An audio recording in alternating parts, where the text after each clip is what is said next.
السلام علیکم ورحمۃ اللہ وبرکاتہ۔ ناظرین، اس وقت کی بڑی خبر فلسطین سے آ رہی ہے۔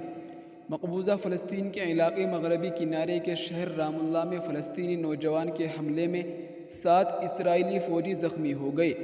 عرب میڈیا کے مطابق فلسطینی شہری نے رام اللہ میں اسرائیلیوں کو لے جانے والی بس پر حملہ کیا، جس کے بعد اسرائیلی فوج نے علاقے کو گھیرے میں لے لیا ہے۔ جی ہاں ناظرین، آپ کو بتاتے چلے کہ تنہا فلسطینی مجاہد تقریباً 5 گھنٹے تک اسرائیلی فوج سے لڑتا رہا۔ رپورٹس کے مطابق اسرائیلی فورسز نے زمینی آپریشن میں ناکامی کے بعد تنہا مجاہد کے لیے ہیلی کاپٹروں اور ڈرون کی مدد حاصل کی اور شہید کر ڈالا۔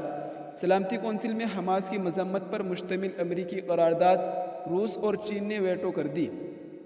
عرب میڈیا کے مطابق شہید فلسطینی صدارتی محل کا سابق سیکورٹی اہلکار ہے، جس کی شناخت مجاہد برکات منصور کے نام سے ہوئی ہے۔ میڈیا رپورٹس میں اسرائیلی فوجی ذرائع کے حوالے سے کہا گیا ہے کہ شہید فلسطینی کے حملے میں 7 اسرائیلی فوجی زخمی ہو گئے، جن میں سے 2 کی حالت تشویشناک ہے۔ خیال رہے کہ اسرائیل کی غزہ پر حملے کے ساتھ ساتھ مقبوضہ مغربی کنارے کے علاقوں میں بھی فلسطینیوں کے خلاف کارروائیاں جاری ہیں۔ 7 اکتوبر سے اب تک اسرائیلی افواج نے مقبوضہ مغربی کنارے سے 7,000 سے زائد فلسطینیوں کو گرفتار کیا ہے۔ ناظرین، یہ اس وقت فلسطین سے بڑی خبر نکل کر آ رہی تھی، جس کو ہم نے آپ کے ساتھ شیئر کیا ہے۔ دعا کرے کہ اللہ تعالیٰ فلسطینیوں کو ہمت عطا فرمائے اور ان کی مدد فرمائے۔ السلام علیکم ورحمۃ اللہ وبرکاتہ۔